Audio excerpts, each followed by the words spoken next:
gentlemen, and a warm welcome to the Sustainability Roadmap towards a Greener Economy presented by Schneider Electric's Green Yodha in collaboration with CNBC TV 18. I'm Swati Shahi. Green Yodha is a sustainability initiative by Schneider Electric that aims to build a community of conscious citizens, businesses and institutions, uniting them for a collective action towards the adoption of practices in energy efficiency, renewables, automation, digitalization, and a new world of electricity to meet both individual and corporate sustainability goals. Today, we gather not just as individuals, but as a collective force driven by a common purpose, the pursuit of greener, more sustainable tomorrow. Our world is facing unprecedented challenges, and now more than ever, the need for sustainable practices and a commitment to the environment is of paramount importance. Let's take a moment to really grasp the situation. India's average temperature has already increased by approximately 0.7 degrees Celsius between 1901 and 2018. This rise, predominantly attributed to the impact of greenhouse gases, has induced warming and contributed to climate change. It's a pressing reminder that the clock is ticking and our actions matter. But that's not all. UNICEF's 2021 report, The Climate Crisis is a Child Rights Crisis, introducing the Children's Climate Risk Index, introduced the world's first child-focused Global Climate Risk Index. Within this index, India was ranked 26th out of 163 countries. This ranking tells a poignant story. Our children in India are among the most vulnerable to the impacts of climate change, endangering their health, education, and overall well-being. So India's ambitious goal of achieving net zero emissions by 2070 is not just a national commitment, but a global beacon of hope. And the collaboration between the public and private sectors is set to play a pivotal role in this journey. And to shed light on this very pertinent topic, we are extremely delighted to have amongst us today distinguished speakers who will deliberate and share their valuable insights on achieving sustainability. So ladies and gentlemen, let's get right to it and begin the evening with the opening remarks from someone who's been at the forefront of bringing important issues to spotlight. Please give a warm round of applause for Sonal Bhutra, Principal Research Analyst and Markets Anchor, CNBC TV 18.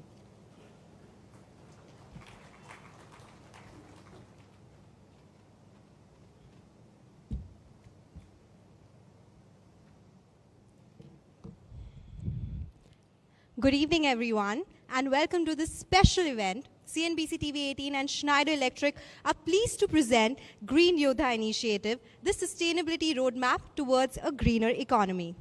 During COP26, India announced its 2030 decarbonization target, unveiling the Prime Minister's Panchamrit, or 5 climate goals.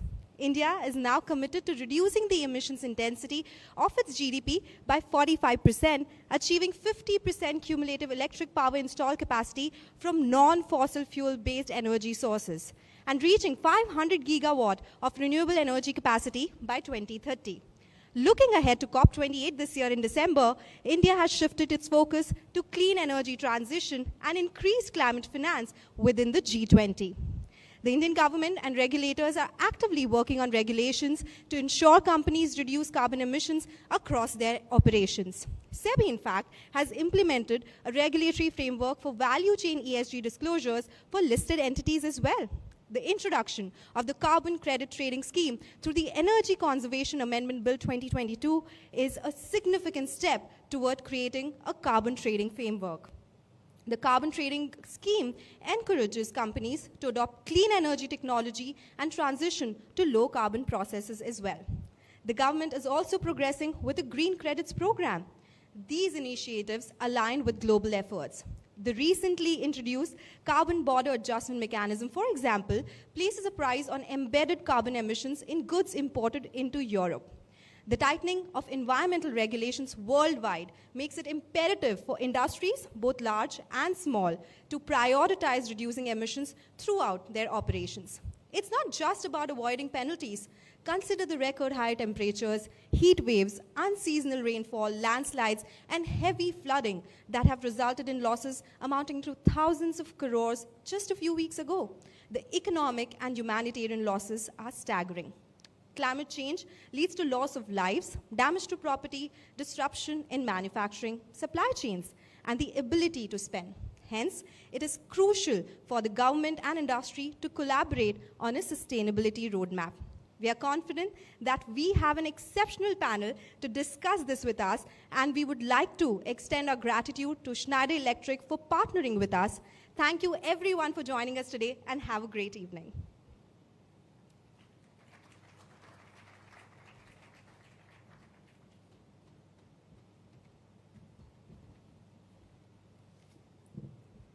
Thank you, Sonal, for setting the context for the event. Moving on, ladies and gentlemen, it's an absolute honor to welcome a distinguished figure in the realm of energy management and automation in India for tonight's welcome note. Please join me in welcoming on stage Deepak Sharma, Zone President, Greater India, and MD and CEO of Schneider Electric India, who stands at the forefront of driving innovation and sustainability in the industry. Please welcome him with a huge round of applause.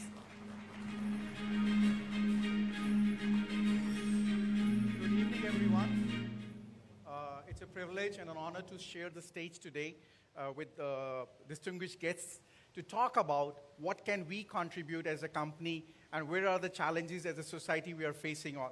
So let's first start. The world is going to talk about this in few weeks in Abu Dhabi, right? The good thing is we are smart. We're talking it today. And why we're talking about this today is because India is transforming. India growth trajectory is really a reference on the industry we are working in. When you look at most of the economies who are struggling, and God forbid, some economies are not, regions are not doing well, but in general, there is only few places on the earth where the industry, the transformation, the digitization, the growth trajectory is more visible. So again, we are lucky to be here. And when we look at the forecast, what the government and all the ecosystem of India is promising, we see that we would be a 7 trillion economy in few years. This 7 trillion economy will bring a lot of opportunities. It's going to be all about how do we have a better infrastructure. A lot would be done there, and we already see lots happening there. We're talking about demographics changes.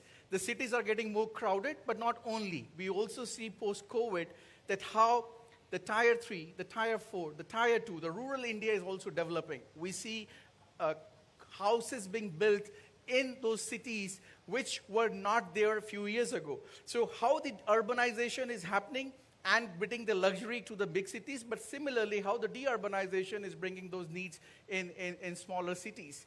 We're talking about energy access. The data we know, the per capita consumption in the country, in the biggest part of the country, is still less than 1,000 kilowatts. That means only some of our cities, some of our big cities are consuming around 2,500, 3,000 kilowatt. Compared to the West or a normal human life, this is still very low. That means all this would need, that we would need more energy. And guess what? Digitization, which is now become a reference in the country. We have no place on the earth where 1.3 billion people are connected through one ID card. During the vaccination drive, some of us were vaccinated. All of us got vaccinated through that process. The amount of per person consuming data on his mobile phone is 2x, 3x to the Western world. So all that is happening in that country. What does it all mean to? This is going to bring even more growth in Amrit Kal. Good news, right? We're all happy.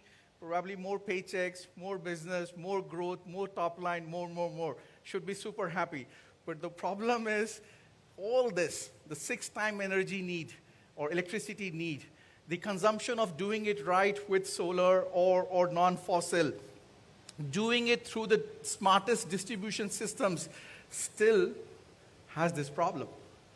And the problem is, and I come from a city which will become a boiler or a chamber in the next few weeks where you can't breathe. This city, I mean, at least to my surprise, I saw first time today this morning that it was hard to see the numbers of pollution levels in a city like Mumbai. This is the amount of carbon emissions we as a humanity are producing every year.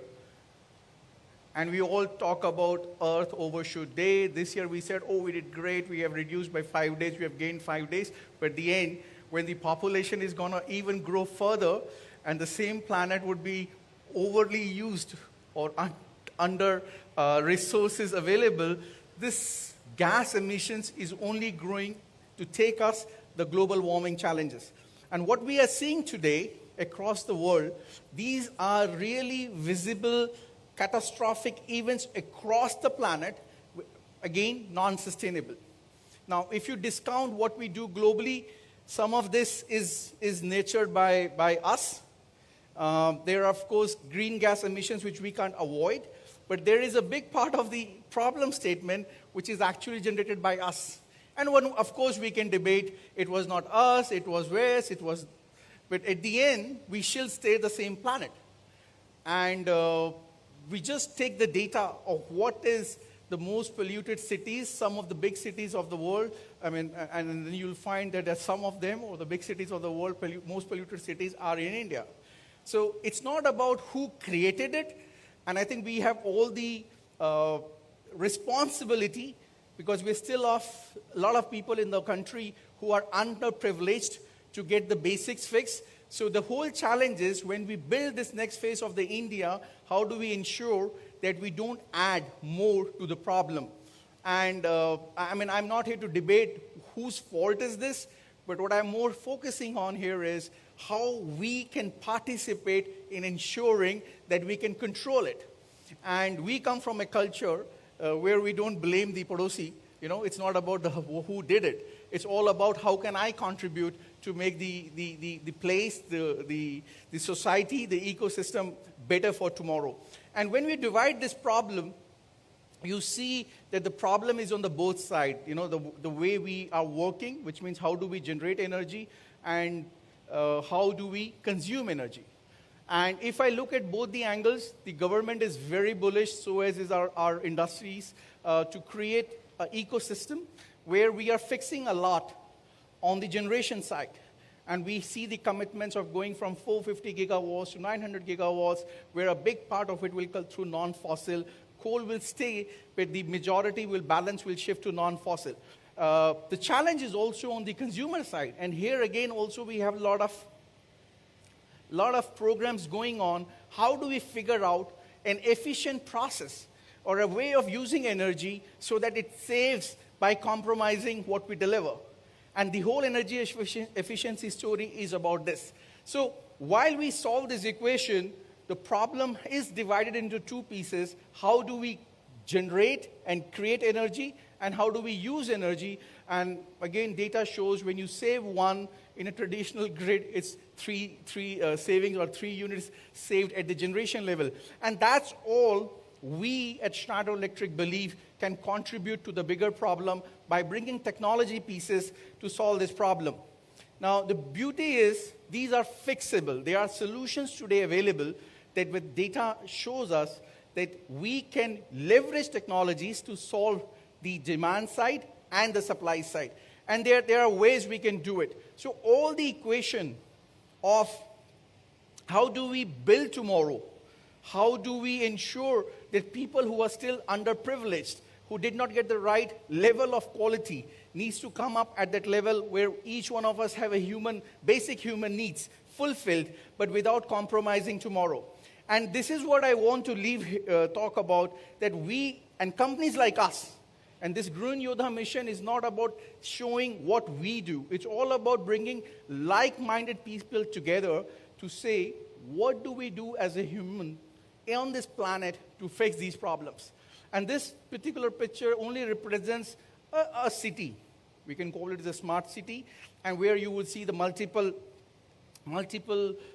processes, usages, transport, production, usage being used. How do we ensure that all these working pieces in any ecosystems deliver without compromising the future, without compromising the growth, with sustainability and doing it right way? So that's the whole question we want to solve and work together. How do we make it happen? At Schneider Electric, we actually serve the whole ecosystem. I mean, we have technologies which can power the first line of the country, the farmers, the ones who have been producing for years. And we have seen and we know that most of the water pumps have been running on diesel generators, because yes, most of the times they may have a wire but may not enough electricity, and then during the nights they have to wake up at 2 a.m. because the electricity comes at 2. You need to go switch on your pump, come back, and that's how the irrigation happens. So with technologies, we're now able to produce solutions where you can generate through solar, but instead of putting a normal DOL starters to running a pump, you actually have a DC devices which can ensure the whole ecosystem is connected, and actually through an through a phone, you can run those pumps to irrigate. So here, this is coming up. This is visible. This is installed. And then we can take the extreme to other side. We're not allowed to talk about it, but the picture on the extreme right, which was just made all of us proud, was also powered by one of our Schneider technologies. So the blend of technologies is not for the privileged and only those highly technology systems. It touches each one of us. And I think what we want to say here is all of us in the room can solve the problem by contributing its minimal contribution. How do we solve it? And you can be a homeowner, you could be a factory owner, you could be an entrepreneur, you can be an executive, but all of us somewhere in this value chain have a role to play. Because if we don't do it, I don't think we would be leaving behind maybe a lot of dollars for our kids, but not enough places or not enough clean air or not have enough lands where these generations can live and survive. So this problem is for real, and the message we want to build here is the technologies are here available to solve that problem. We at Schneider help you to go across the ecosystem, so from the design to the maintain, and this is all technologies which is available. And the beauty is these are not done just for discussions. Today, we as a community and customers, partners have developed those use cases which show us that these problems can be solved. We always debate who will do first. The good thing is we have found people in the community, in our industrial community, who have taken it. So if you take about 20 smart cities in the country, 13 are powered by our technologies. If you take just the water pumping from villages, 7,500 villages are now working on smart water through Schneider technologies, be it the grids, be it the mobility. And this is not all. Before we started preaching, we also practiced. We have a factory in India. Out of the 30 factories we have, 5 are smart factories. And one of them was recognized at Davos at the Lighthouse factory last year, right? So everything we do in this factory, and of course not the only one, we're building 5 more as we talk, the efficiency has gone by 30% down, while the production has already gone up by 2x. Similarly, these data centers, every 1 out of 3 data center is powered by Schneider Electric. And I come back. This cannot be managed only by the privileged group of the ecosystem. It has to start from the base. So how do we prepare students for tomorrow is again initiative we take through our Schneider Electric Foundation. Here we have Sachin Foundation also as part of it. We have been trained almost 200,000 electricians in the country, 52,000 homes which powered, underprivileged homes been powered, and built a couple of green ambassadors. And to bring all that to more people, we have also started 10 days ago called Innovation Yatra, which is celebrating our 60 years in the country. We have packaged the whole story in a small movable mobile truck, which is also carbon neutral, powered by solar. Everything is recycled inside that bus. And the objective is how do we create awareness in the society, in the ecosystem, to become energy efficient or energy ambassadors or a green Yodha. So thank you for coming up. The only objective of today evening is we want to discuss, we want to share knowledge, but at the end we want each one of you to go back with a pledge that how, irrespective of the brand you use or the technologies you use, but how do we ensure that we can contribute one single step from all of us individually and ensure that we build a greener world tomorrow, which is going to be a place where all our generations to follow can live happily as we inherited from our ancestors. Thank you so much and coming and spending evening and time with us. Looking forward to the conversation. Thank you.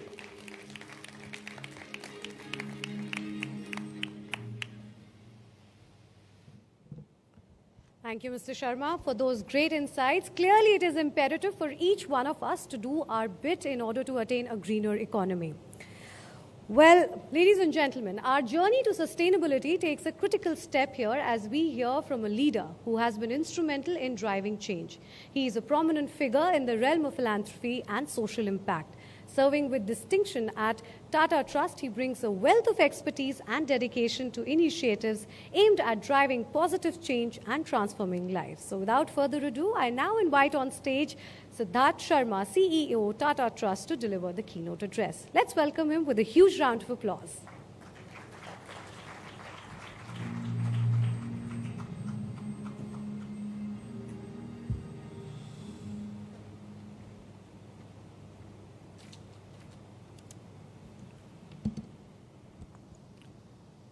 Distinguished guests, ladies and gentlemen, I'm delighted to be amidst you today. Let me begin by saying that I'm sure all of us gathered here today would agree on one thing, that humanity faces an increasingly volatile, unpredictable, and uncertain environment which poses for us today both a challenge and an opportunity. The science of climate change tells us that the world is moving closer to dangerous tipping points. A 2-degree or higher rise in temperatures above pre-industrial levels that the world seems to be on course for at the moment may see potentially catastrophic and irreversible changes. As such, the physical impacts of climate change stare us in the face irrespective of national or international boundaries, and they are getting more extreme by the day. Take, for instance, the glacial lake outburst flood in Sikkim or cyclone Biparjoy earlier this year. These are not isolated events. 3 out of 4 districts in India today are vulnerable to climate risks like floods, droughts, and cyclones. India is also at risk of breaking the human survivability limit for heat. Extreme weather is exacerbating existing inequalities and hindering India's development aspirations, including access to education, healthcare, and gender equality. We are aware that we have amongst the lowest per capita greenhouse gas emissions in the world, far less than the global average. We are cognizant that we have not contributed to the problem, but nonetheless, we are preparing to lead with the solutions. That is because we are very acutely aware of the consequences of doing nothing in today's world. India is leading on mitigation through its ambitious NDCs, net zero ambitions, and investments in clean energy like green hydrogen. Businesses, too, are starting to understand the immense costs of not being environmentally sustainable, of not cutting their carbon emissions. Regulators, investors, and consumers are together ratcheting up pressure on businesses to rapidly ramp up their sustainability vision, to track, disclose, and act on their carbon footprint, as also a number of other sustainability parameters. And yet, while we have a strong economic case for long-term decarbonization or mitigation, we are inexplicably not talking nearly enough about the economic costs of physical climate risks and impacts. Climate inaction can cost India's economy $35 trillion by 2070, whereas positive climate action can add $11 trillion. India alone has suffered a loss of $87 billion in 2020 from disasters like cyclones, floods, and droughts. Labor losses from rising heat and humidity can put up to 4.5% of India's GDP at risk, and extreme heat could impact more than 75% of India's workforce. These events predicate an adverse impact on businesses. Extreme weather is threatening bottom lines, forcing companies to change factory locations and revisit supply chain management. Businesses that rely on natural resources, in the agriculture or fisheries industry, for example, are more obviously impacted, but climate risks today no longer discriminate. Most industries are grappling with them. Climate change is affecting several relevant business considerations: price, reputation, regulation, liability. For instance, extreme weather is increasing price volatility of essential commodities. Investors are increasingly upset that companies are not taking adequate precautions against climate risks. This brings me to my core point. Climate risks are now business risks, and so not investing in adapting to climate change and only focusing on mitigation puts all of us in an untenable position.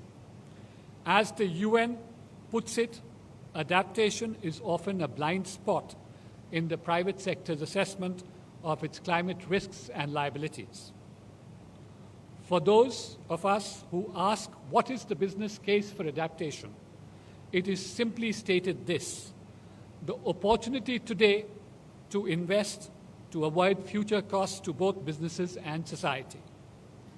We can do this in different ways: by partnering with the government for climate resilient infrastructure or improved weather forecasting and protection for the entire value chain, extending to natural resources and communities.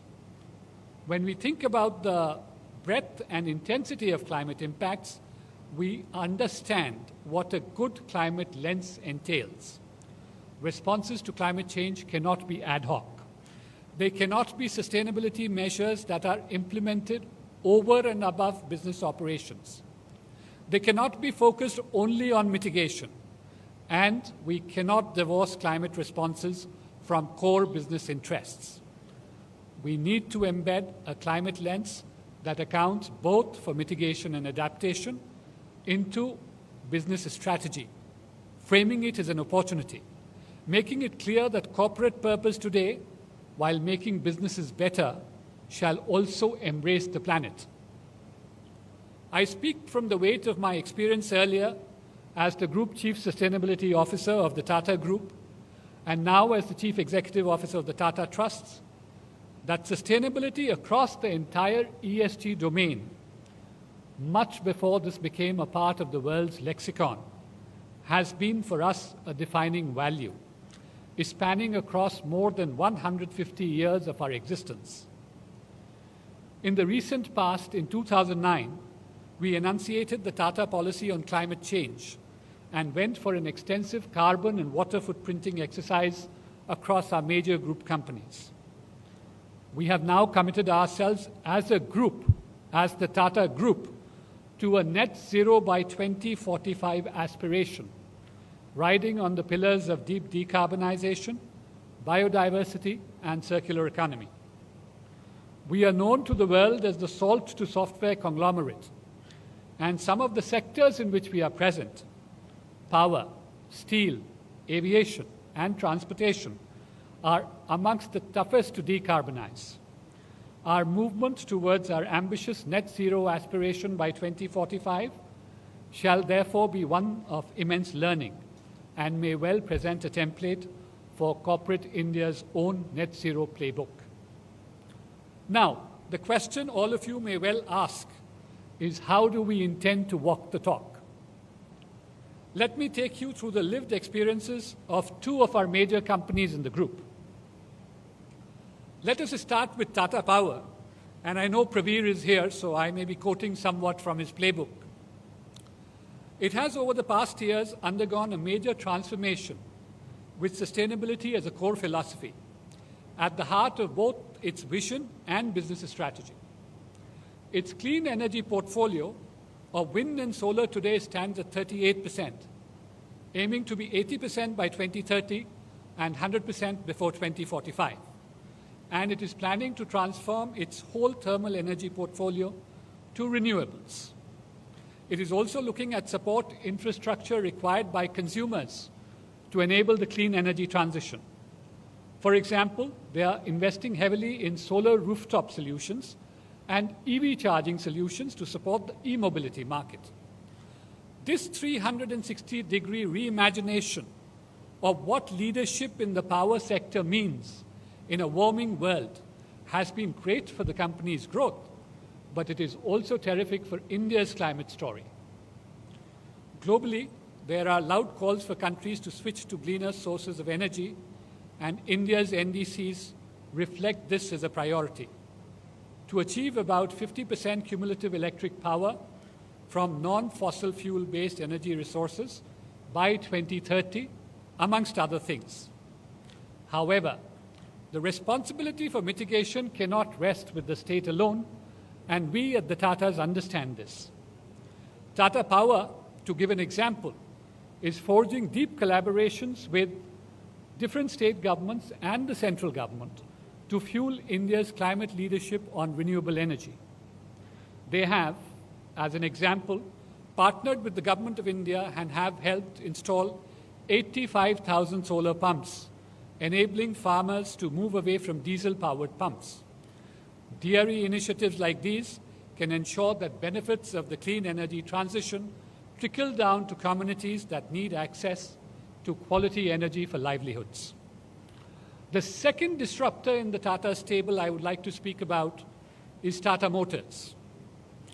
In a span of 5 to 6 years, Tata Motors has completely altered the dynamics of the mobility market. When its electric mobility business unit was first set up in 2018, the market had several barriers: high price of EVs, lack of charging infrastructure, risk averseness to new technologies, amongst others. Today, the company has a 72% share in India's EV market.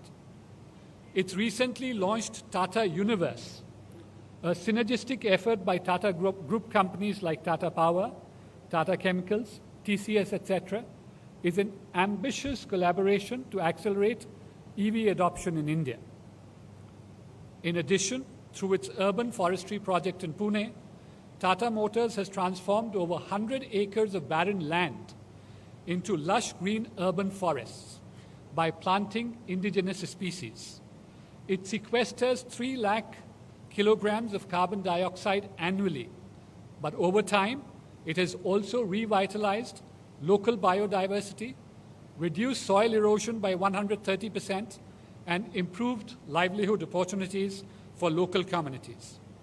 While solving for climate, it is necessary, therefore, that we account for co-benefits in terms of health, livelihoods, education, and biodiversity to ensure that our responses to climate change are holistic and tailored to local contexts. Sustainability is often seen as a cost to companies, but the experience of Tata Power and Tata Motors signals otherwise.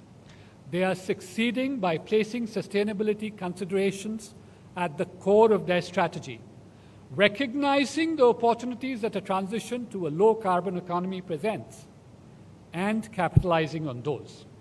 The fundamental paradigm shift is that the green energy transition is not only about challenges, but also about untapped opportunity.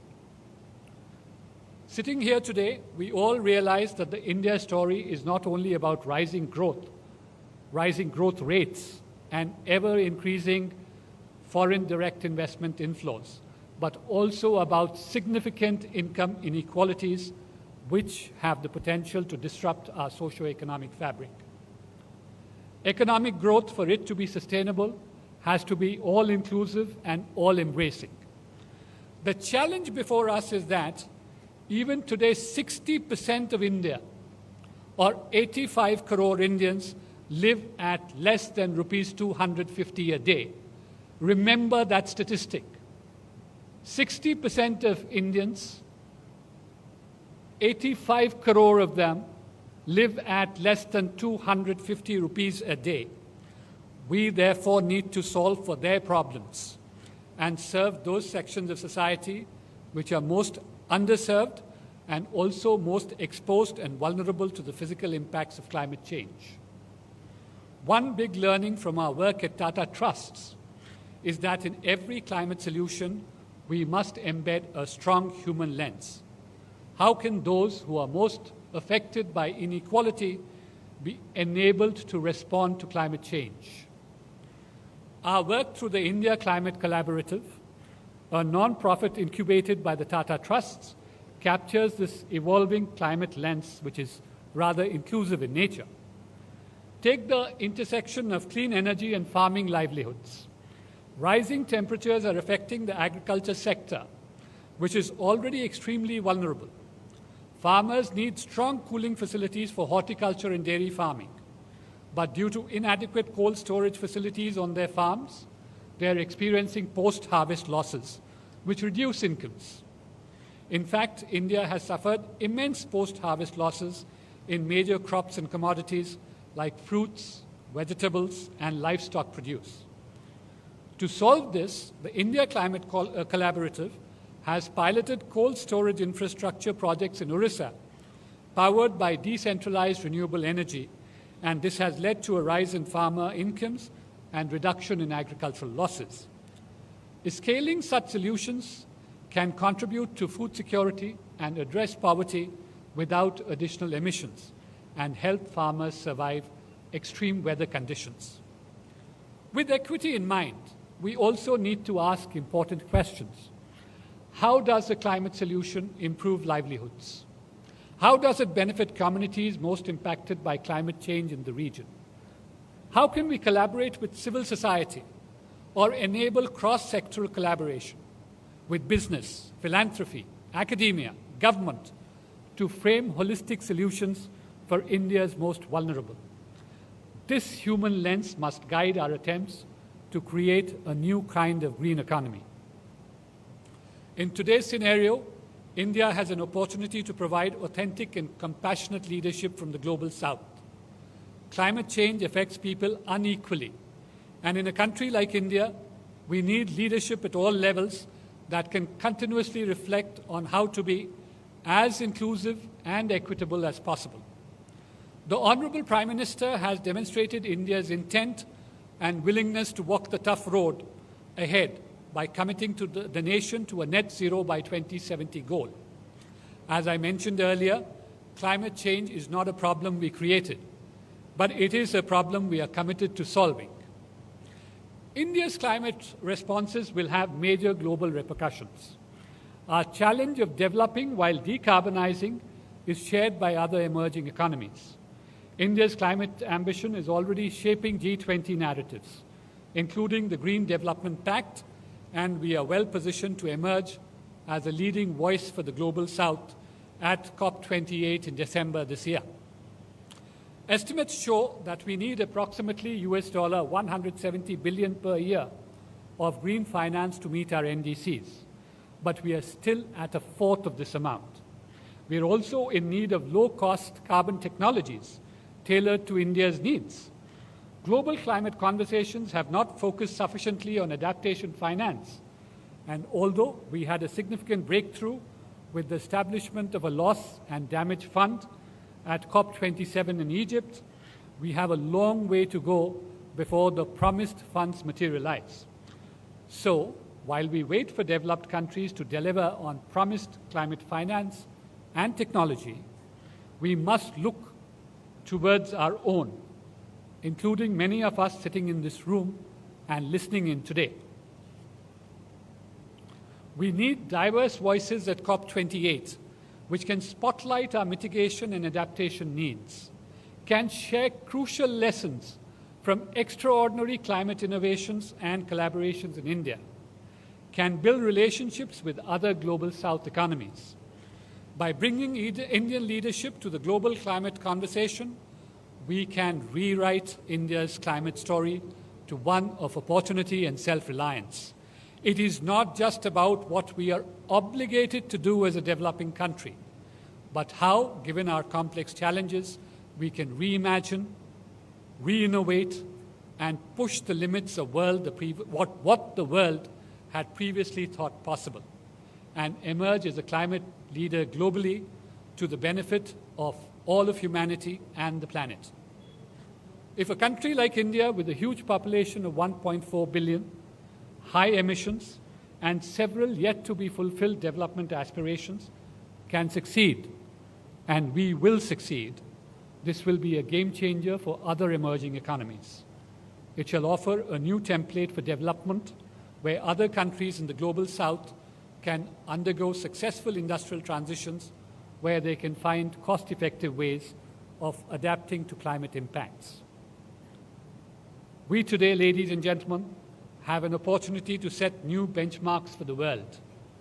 Our national ethos, built on the universal love of humanity, where we see the world as one family, Vasudev Kutumbakam, is what will continue to inspire us. This noble sentiment will also be the lodestar for the Tata Group as we move ahead on our foundational values of integrity, excellence, and ethics. We will continue to demonstrate through our work that the path to a just and equitable future is possible only when we place the needs and aspirations of our communities dead center. Nothing less shall suffice. It is this realization that has been at the heart of the Tata story ever since our inception and will always continue to be so. Thank you for giving me a patient hearing.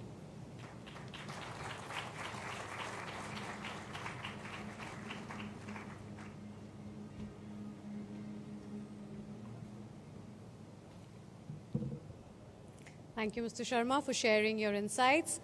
Ladies and gentlemen, our world is at a crossroads, facing unprecedented challenges in sustainability, energy consumption, and the pursuit of a green economy. As the global demand for energy continues to surge, it's clear that our actions today will profoundly impact the world of tomorrow. It's within this context that we are today joined by industry experts and thought leaders from these fields who will together explore the path to a more sustainable and environmentally conscious future. And with that, it is my pleasure to introduce our distinguished panel for a conversation on the sustainability roadmap towards a greener economy, moderated by my colleague, CNBC TV 18's Sonal Bhutra.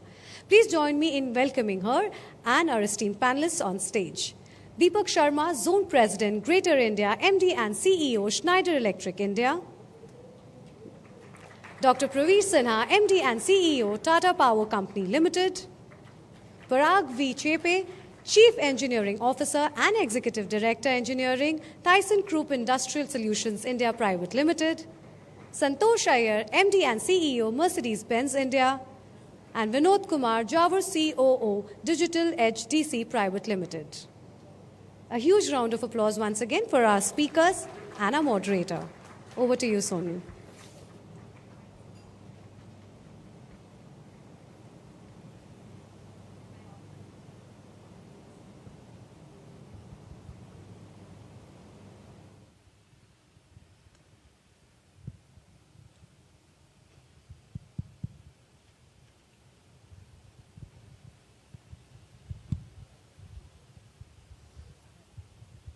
Good evening, everyone. It's such a pleasure to have all of you here when we are talking about something so important. Mr. Sharma set the tone. He spoke about what India really needs to do when we are talking about transition, only not to the green economy, but ensuring a sustainable development as well, and an equal development as well. So, gentlemen, it's a pleasure to have all of you here, and we are talking about energy efficiency. The transition to greener economy cannot happen without transition to greener sources of energy as well, and that's the thing that we would be discussing here today. So let's kick that off here. Mr. Sharma, let me start because Mr. Sharma also mentioned that most of the companies are looking, or sometimes they earlier looked at sustainability as cost as well. But all of you here have proved time and again with your business practices that's not the case. But how are you ensuring that you align sustainability practices with your core practices in order to ensure that there's a cohesive development that's taking place and it ensures the greener transition to energy as well? So again, thank you for having. I think the sustainability should be at the core of what we do, right? And like all of us define strategies, I want to go from A to B, I want to move from X to Y. The story is all about how do we do it sustainably. The reason is again very simple, as we've been talking since last few minutes, that imagine there is no planet, there is nobody on earth, all these things are of no use, right? So we can have a heavy balance sheets, but probably of no use. So from the limited perspective, I see things is the tomorrow is only be there if you live and behave sustainably. So this is not a choice. It's no more like you will have a choice to do it. It's a must. And the problem is you have to act now, and there is only one way to survive. Now then comes the point.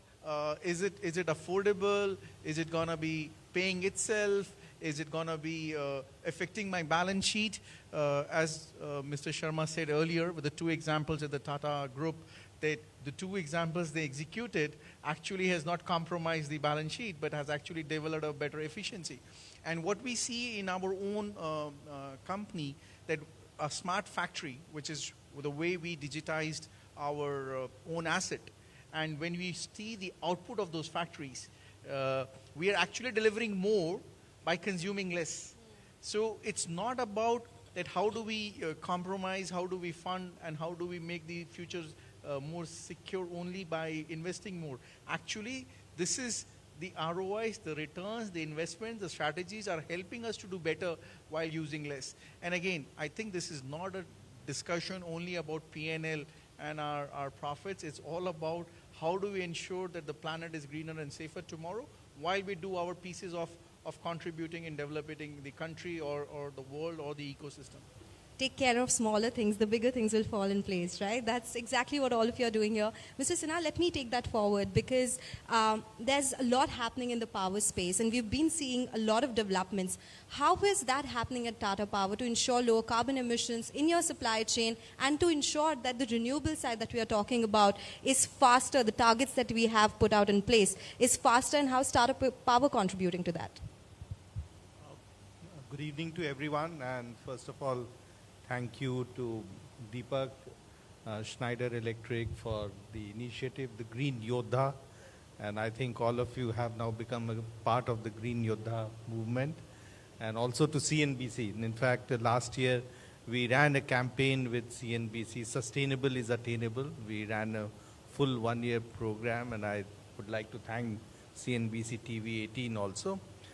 I think we heard today Siddharth speaking about the necessity about climate change, the necessity of what's happening on sustainability and how energy transition has a very important role in that. And I think when we talk of energy transition, it's about giving the alternatives, giving the solutions. It's not about talking in the air that we need to do it, but how do we provide the solutions for the people to do it? We know that the globally a lot of new technologies have come. Today, digital technology is helping us to provide real-time information to customers in the way that they consume energy and the way the energy is produced and utilized. And this is being done in real-time basis. Schneider, Deepak's company, does a lot of work, whether it is in smart metering or it is the meter data management and the smart grid technologies. And I think those are the type of solutions that we need to provide to the consumers. And these can be all type of consumers. These are consumers who are in industries, they are consumers in office, commercial complexes, they are consumers in residential complexes, in houses. So I think there are a package of solutions that we need to provide, and they have to be consumer friendly. The people should be able to use that. The second change is we heard in the earlier presentations that today new technologies have come and they are giving opportunities to decentralize power. And you can have power which can be generated in villages, You can generate it in cities, you can generate it at cluster level also. And how do you ensure that the usage of power, and especially the renewable power, whether it is solar or wind, how you can efficiently manage that? And we have seen that many of the industries today are moving towards clean energy, moving towards renewable energy. And it's not only because of sustainability, but it is also good business sense. The cost of renewable power from solar or wind is much lower than the conventional power. Plus it empowers you, it gives you the opportunity to generate yourself and use it yourself, as also give it back to the grid, or you can also sell it amongst the cluster of industries or cluster of homes. So I think there are a whole lot of technological changes which are helping us to transition from what were the conventional energy sources to clean energy. And as Tata Power, we have imbibed all that, we have worked on all of them, we have utilized many of these technologies, improved them, and the application of it. We recently tied up with Tata Steel, and we said that we will give you clean energy for meeting your power requirement for your steel plants. So the solution that we have given is a hybrid solution of solar and wind. While solar is utilized during the daytime, the wind power is utilized in the afternoon and late evening and early morning. And whatever is the balance that we provide through either pumped hydro or hydropower plants, and we can also add storage. So I think what is important is that many of the times people say that renewable is intermittent, it is only for a few hours in a day. But if we give them 24/7 solutions of renewable, I think more and more people will transition. So as Tata Power, it is our responsibility as one of the oldest power company to come up with unique solutions which are cost effective and easier for customer to use, and thereby drive the sustainability initiatives that we are talking of. And I think we stand very committed as an industry leader, both in thought as well as in the business that we do, that we drive many of these initiatives and make them happen and make that a reality. So that's what we do in Tata Power. So we have to make energy secure, and we have to ensure it's affordable and limitless. As you said, 24/7 is what we have to ensure. So two keywords that I'm picking up from what you said. One is, of course, about the consumers who are taking that new technology or the renewable sources for power. And second is, of course, how technology can make that change as well. So, Mr. Iyer, let me come to you, because manufacturing is a power-intensive industry. How are you doing that at your company when it comes to the manufacturing process? Is it less energy intensive or coming in at a place where there are less carbon emissions? How are we ensuring automobiles are generally less carbon emitting in the industry and at the company as well? Well, for us as Mercedes-Benz, we believe there is no luxury without sustainability. So that's the starting point of what we want to do. And as a company, it's not about tailpipe emissions or just on manufacturing. We said that we want to be a carbon neutral company by 2039. So we call it the Ambition 2039 there. And we said, let's not wait, because, when you put some long-term targets, there is a tendency for the organization to say one day. So we said 50% of that we need to achieve by 2030. So there are very clear goals on how do we accelerate there.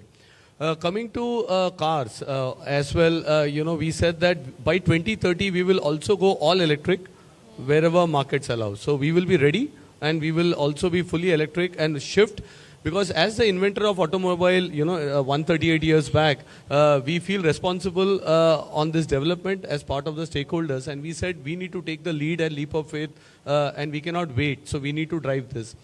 Now, when it comes to manufacturing, it starts from product development to start with, because we need to first be clear that when we design the product itself, first the product itself has to be sustainable, and then the manufacturing processes to go along with it. So we have taken steps. I can talk about India to, the global context. Yes, there is a lot happening, but our plant in Chakan, Pune, which we make close to 20,000 cars now here, is running on 100% green energy already. This we did in 2022.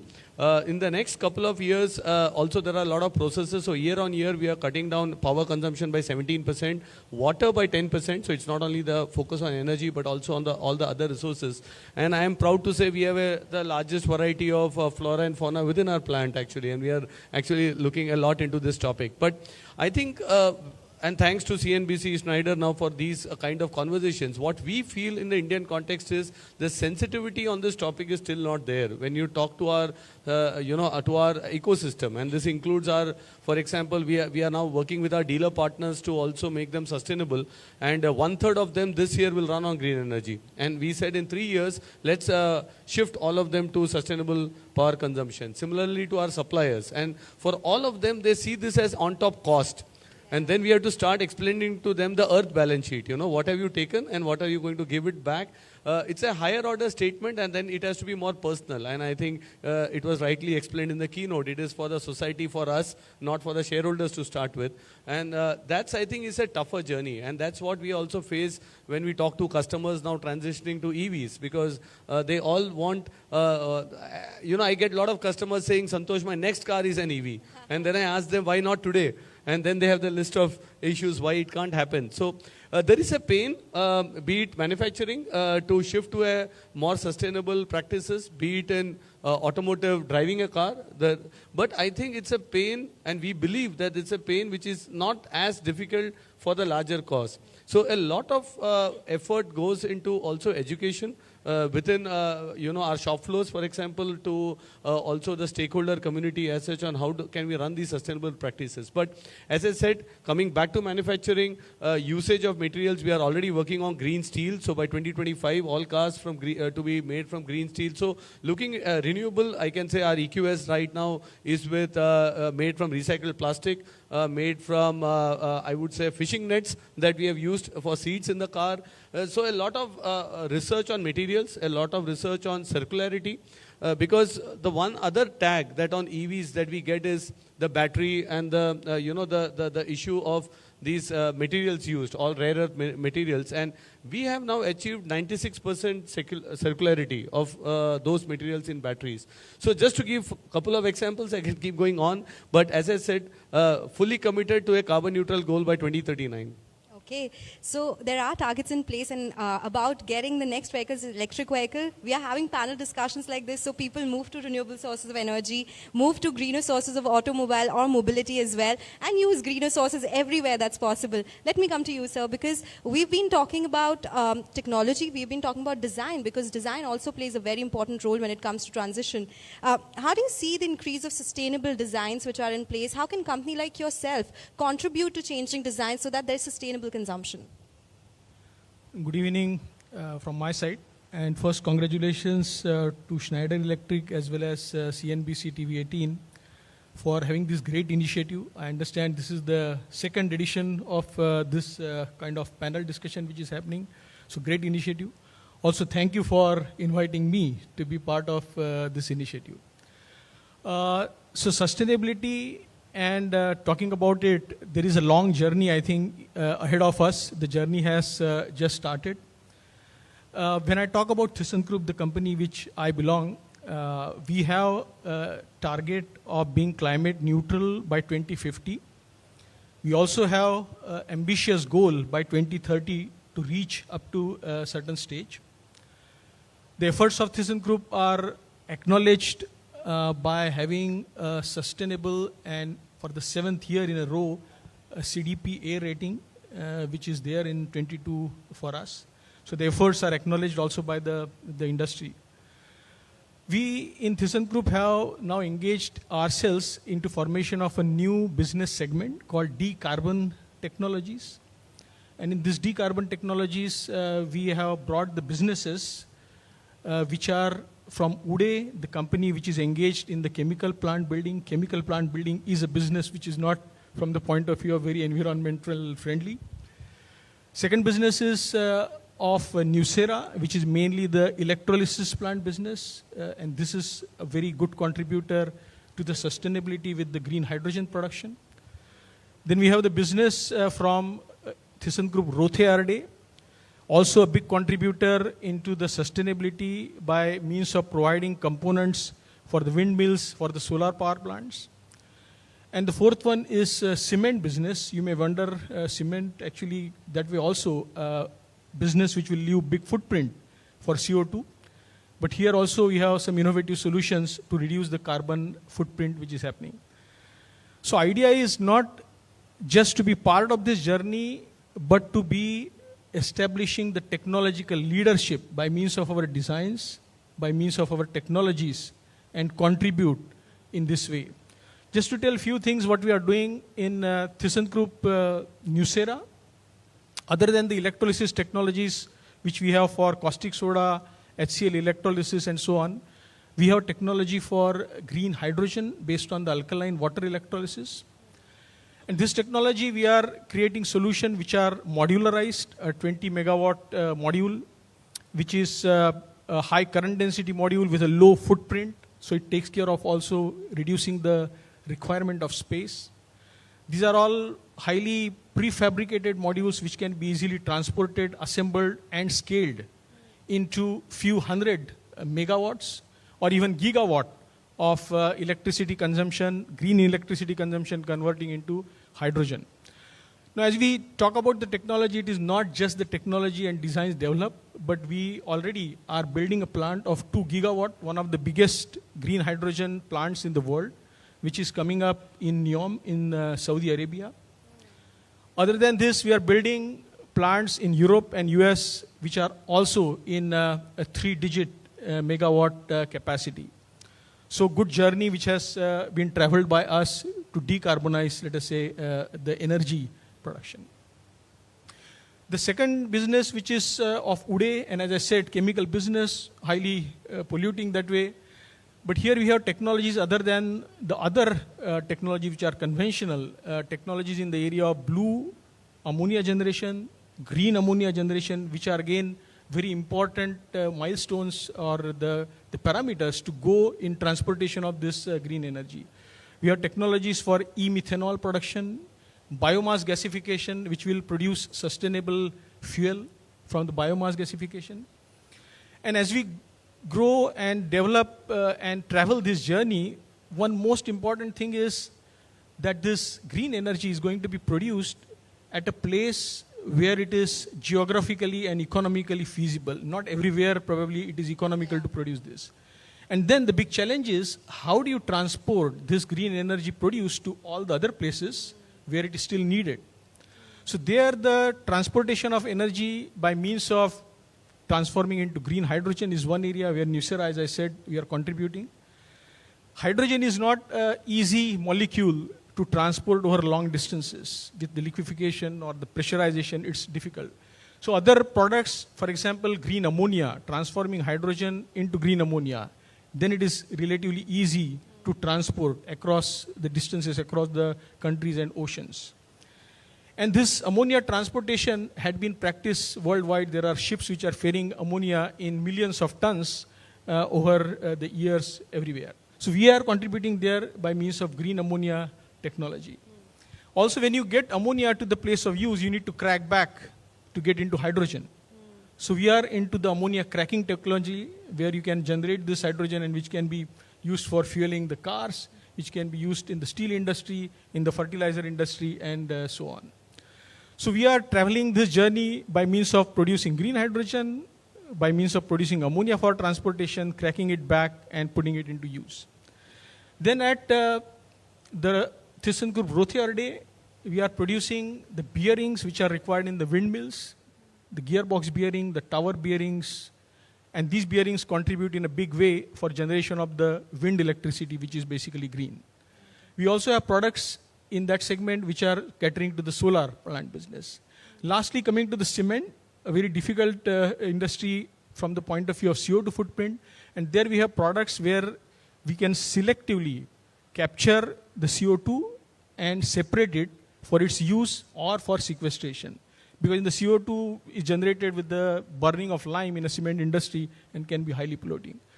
So with these technologies, we are providing solutions, and these solutions are not just on paper, but they are being implemented in different plants worldwide, which will help to achieve this decarbonization. That's interesting. That's the point, right? As you also mentioned, 70% of the technology can be used for this transition in your presentation as well. So let me come to you because, usually data centers are called energy intensive, but we've been speaking about technology. We've been talking about innovations. How are you doing it at your company to ensure that, yes, that data center operations, they are sustainable, they are low carbon emissions there, and how are you using technology there?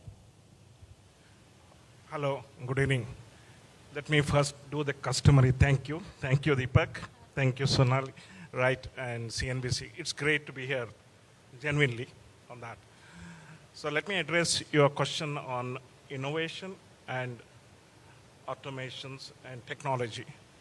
But before that, let me step back a little bit and tell a little bit about what is Digital Edge as a company.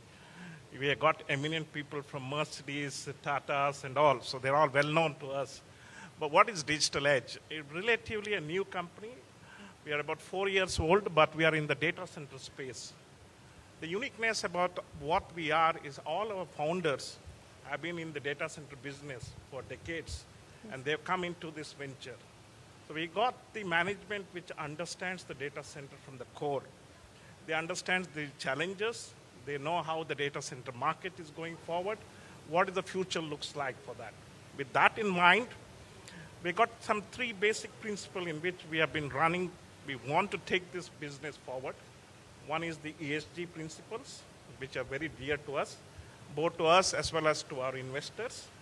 Second is offering innovative solution to our customers and adapting technology for our process. So everything is okay. I think, do I need to repeat? No, I think so. No, please go ahead. Okay. So on the ESG principles, we've been one of the few operators who have published the ESG report in 2022. That's within 2 years of our being existing.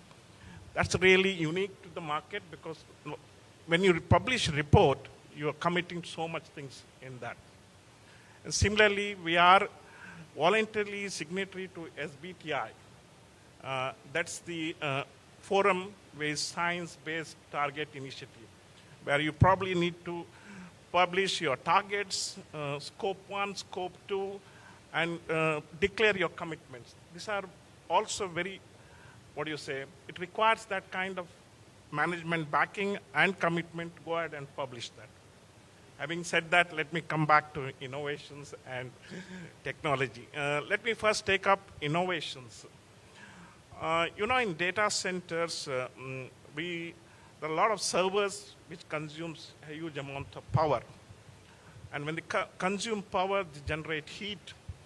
And Schneider teams all will be knowing it. When the heat is generated, we need air conditioning to cool them. And there are large set of air conditioning which needs. And air conditioning consume huge amount of power, especially in tropical environment like India on that. So one of the innovative ways which we as a group have looked at is a technology called SPLC. I'm sure Schneider's team and rest of the guys will be aware about that. This is something which has been developed by Nortex, but we have used this technology, adapted, and deployed at our Manila plants. And this is one which is giving us extremely good efficiency on power as well as in water. So this is something not many people have ventured to do that. Very limited people have done that. Since the air conditioning is so much power intensive, a small delta change in the efficiency leads to a big amount of savings in the power consumption.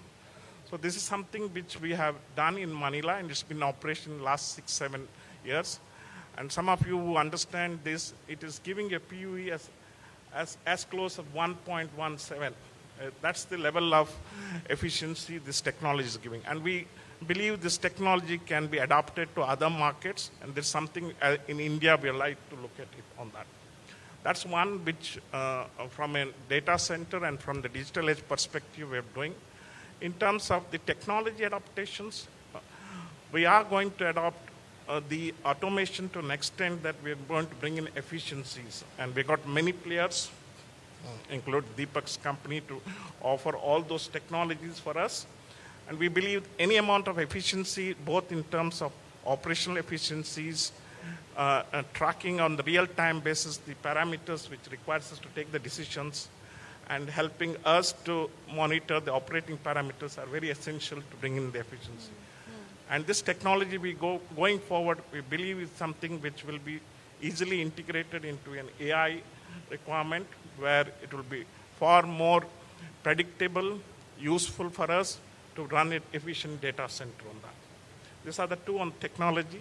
The third one is we have ventured and deployed fuel cells. I'm sure from the energy perspective, you will have the understanding. The fuel cell is one more way of generating electricity, is a green electricity with that. We have used it, we're deploying it in Korea, and we plan to deploy in the rest of the locations. So our whole ecosystem of digital edge is based on these three principles of ESG principle, innovative solutions, and technology deployments. Okay, so digital solutions, innovative adaptation, and technology, the three pillars at your company as well. Request everyone to be slightly louder because that will be more helpful. But Mr. Sharma, let me come to you now because digitization, all of you spoke about it, that technology is extremely important. In that case, what would the three top priorities for digitization be in that case? So, for me, I think the three priorities is it has to be an inclusive story. When I say inclusive story, and Mr. Sharma spoke about earlier, you just can't say this is the game of the top 5 because this is your problem, right? We have to understand and admit it's for all of us. We are all in it together because this is not about a balance sheet competition, it's a survival problem. So it's the first fundamental point is it has to be a wider ecosystem coming together. So, like Tata Power creating the right energy, Mercedes using the right technology, and then ThyssenKrupp bringing the right processes for Siemens, and then companies like Schneider and alike bringing the right technologies to connect that dot. So it's very important that the fundamental is we need to work as an ecosystem. It's not A versus B. It's not. It's all in together. The second thing is it has to become usable for all of us, right? And I think the fundamental success story lies that it's not for the top 10, top 20, top 50 group of companies because the problem was created there. It's the same story. The problem was created in the West, so let's West solve it. No, again. So I think the second problem is the value chain across needs to jump into it. And sometimes they are early movers, sometimes they are not, right? And we, I think, have that responsibility to bring the ones who take a little bit extra cautious or extra time to get into it. So here, use cases, examples, sometimes it's a funding support, and we committed ourselves that all our value chain, which is scope 3, we will be carbon neutral ready by 2030 and fully carbon neutral by 25, net zero ready by 2030, and net zero including scope 3 by 2040. So what we have taken is all our 1,000 suppliers across the world, top 1,000 suppliers, we're running a program to make them net zero. And out of this, 66 suppliers are in country, global suppliers, right? So this cannot be done first without an ecosystem. It cannot be done vertically, and you can't do it alone. You want to bring the front man in the ecosystem together. And third, within the culture of the company. So if I take purely Schneider, from the top to the first line, everybody needs to know that there is a role to play. And this is not about a matrix which is nice dashboards. Every employee in the company is actually measured or compensated by the success of the group on the commitments we have made. So my skin is also in the game, irrespective of I'm the CEO or I'm the frontliner. So I think there are three fundamental things the whole story has to change. It's about us together. It's about the whole ecosystem of the people who are supporting us to run the business, primary scope 3, and every employee in the organization as a cultural shift are three strong pillars to make that happen. And again, technologies do exist. We have enough use cases. We have enough examples. We have enough first movers to follow them. Oh, absolutely. And taking some points from what you said as well, and that was the first one, that we have to be inclusive here. So while you spoke about the entire supply chain, government plays a big role as well, and they have been coming up with a lot of policies. So in that case, what are the policies that you already like? There's something that you expect government to do more, to bring communities together, to ensure that it is an approach that everyone across the organization also takes up. So I think the government has taken huge steps, starting from the commitment that was made by the Prime Minister in Glasgow summit, when he said that India will become net zero by 2070, and nearly 50% of our energy will be from clean sources or non-fossil sources by 2030. And I think that was a huge initiative of the government to take a to make such a bold statement. And towards that, I think we have a huge target to add nearly 300 gigawatt of clean energy by 2030. We already have nearly 200 gigawatt. And that means that every year huge capacity addition has to take place, whether it is large solar plants or wind plants, but also many of the other areas like the energy storage and how hybrid solutions can come. So I think the government initiatives have been phenomenal. Power sector is a very regulated business. The regulatory system also has been supporting the government policies. So I think all in all, there is a lot of effort that is being done by the government. We heard earlier Deepak talking about the solar pumps. India has today nearly 30 million, 3 crore pump sets are there. The government has a very ambitious program that we will have nearly 35 to 40 lakh of pump sets which will be solarized. But it's still much less than the total number of pump sets that we have. There is a bigger target that we need to do, and I think the government is committed that this 30 lakhs will become much more, because we have out of that 3 crore pump sets, 90 lakh are in fact running on DG sets, and at least those needs to be replaced with solarized pump sets. We also have very huge initiative on rooftop solar, which again I think government is pushing through various programs, whether it is for government buildings or government schools and colleges, but also amongst the private individual house owners, that they are providing certain subsidy.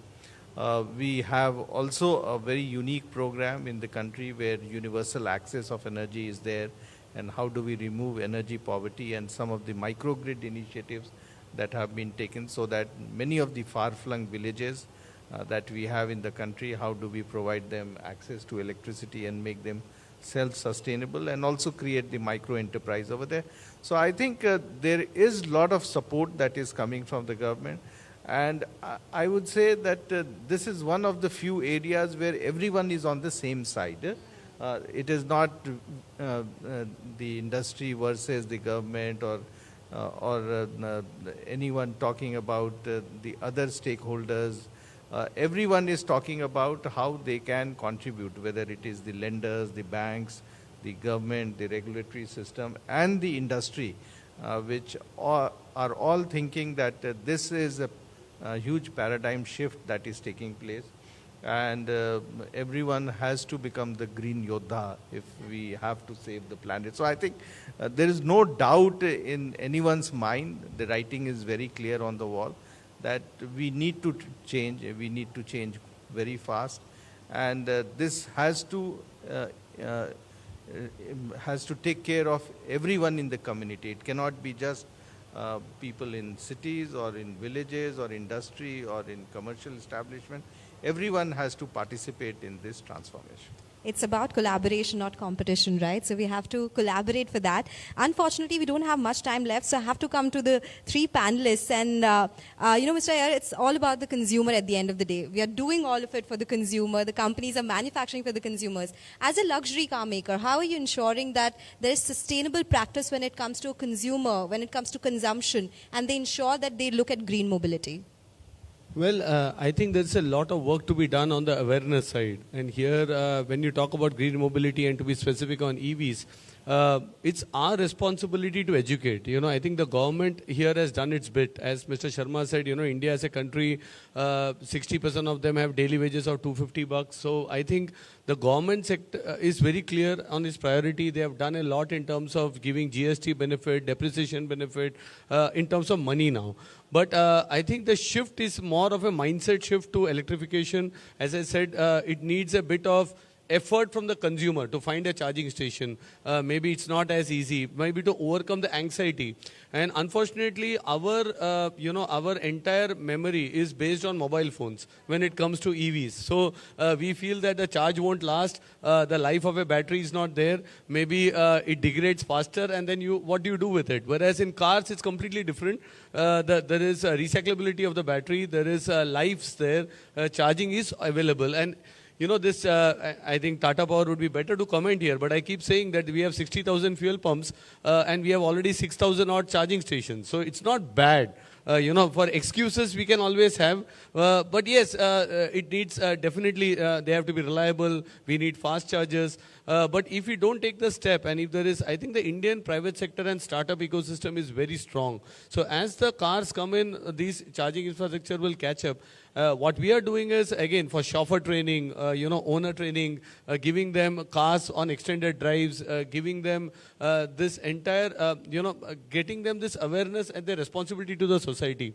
So the green number plate again helps a lot, because that's something that you can show clearly and distinguish about what car you drive. So more and more awareness, and I think we are just in the tipping point. As it goes, I feel it's like a ketchup coming out of a bottle. You keep shaking it, at one time it comes in, and you can also see that with EV adoption, it's a matter of time in India, that it's not whether, it's how fast and when. Yeah. So those green plates can mean we are green Yodhas, right? Okay, so to both of you, sirs, I would like to ask Mr. Chepik, and let me start with you first. What would your top 3 strategies be when it comes to decarbonizing the energy side, the supply side for your business? So our top priorities or focus areas are definitely to drive and shape this energy transformation by providing technological leadership in the areas of technologies which are useful for this green journey, like as I said, the green hydrogen, green ammonia, decarbonizing cement, and also components of the green power generation in wind and the solar sector. So that's one clear area to go. Second is we want to partner with our stakeholders, which includes the customers as well, because this journey is just the beginning. And I think we need a lot of hand-holding and so on with the customers and the stakeholders to make it happen. So that's also a clear priority area. And third is to have focus on innovation, because today, as we speak, there are still challenges to make this whole thing commercially attractive. And that's reality we cannot run away from. Ultimately, businesses would run based on their commercial success as well. So clear focus in that direction, how to make these sustainable products, sustainable technologies, commercially even more sustainable. So that's the 3 areas I would say. That's a very interesting point, actually. You have to make sustainable solutions commercial as well. Mr. Jabrul, let me come to you. What would your top 3 priorities be? Yeah, I got 30 seconds. Let me answer you to go you ahead. in 30 Please, seconds. please complete your answer properly. No worries. Three major things. I think as a data center, we're focused on renewable energy sourcing. So this is the first focus for us. And we have internally kept a target to get all our data centers powered through renewable by 2030. So you can imagine large amount of power and large amount of renewable is required. But I think this is where we are focusing as the first action plan to contribute to the. Second is look at building green. What we call as green data center. It's got many elements, including the sourcing of materials, certification for LEED, minimum of silver, and probably go up to gold. Looking at innovations, technology like the air conditioners and the power. Parameters which we would like to look at is something called PUE. This is used in the data center industry called power utilization effectiveness. And WUE is the water utilization effectiveness. Lower this number, it shows more and more efficiently on that. So we are looking at, one is sourcing power green. Second is working within the system so that the power consumption is reduced. That is through a means of technology, innovations, and adaptation of controls and products on that. And third is looking at some of the new areas of technology in terms of new products and new services for that. These are the three areas we are definitely looking at it. Besides that, we are looking at digitizing the whole carbon footprint exercise. We feel that it's extremely important that your actions are driven by the knowledge you gain on a real-time basis. Where is the carbon footprint? Where are living your footprints? So that's one exercise we are doing to digitize the whole exercise of mapping the carbon footprint, and then we are in a better position to take the corrective actions on that. Obviously, the last action which we don't want to get into is offsetting of carbon. Hopefully we don't get into that. The rest of the things must take care of that. We are also, like everyone else, we have got a target to become carbon neutral by 2030. So 2030 is the golden word here. So we are also targeting to become 2030. So clear actions, and I think this is the vision of our founders and the need of the industries. Go green, source green, build green, innovate, use technology, and if not, go in for offset. Okay, that's the perfect end to this amazing panel discussion that we had. Actually, I had a lot more questions, but my team there has told me that we are out of time. But thank you so much, gentlemen, for joining us today and telling us how important these pillars are for decarbonizing our economy as well. And with that, I would like to take your leave and end this discussion as well. But of course, we have Swati coming on stage. And okay.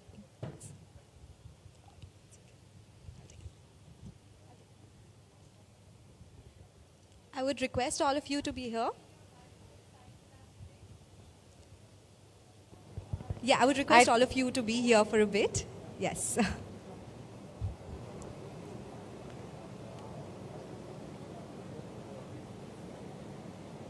I'd request Sonal to kindly give our guests a small token of appreciation as well, please. And I would also like to call on stage Mr. Siddharth Sharma, once again CEO, Tata Trusts. Please welcome him as well.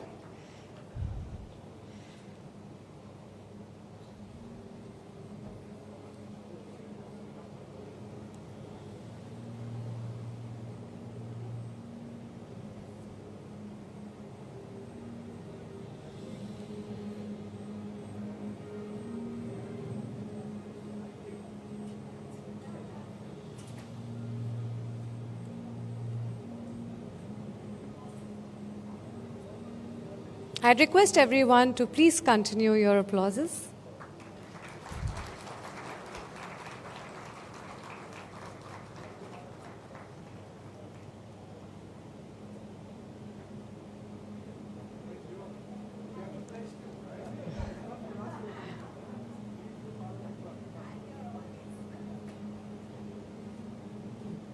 Once again, a huge round of applause for our panelists and our moderator, Sonal.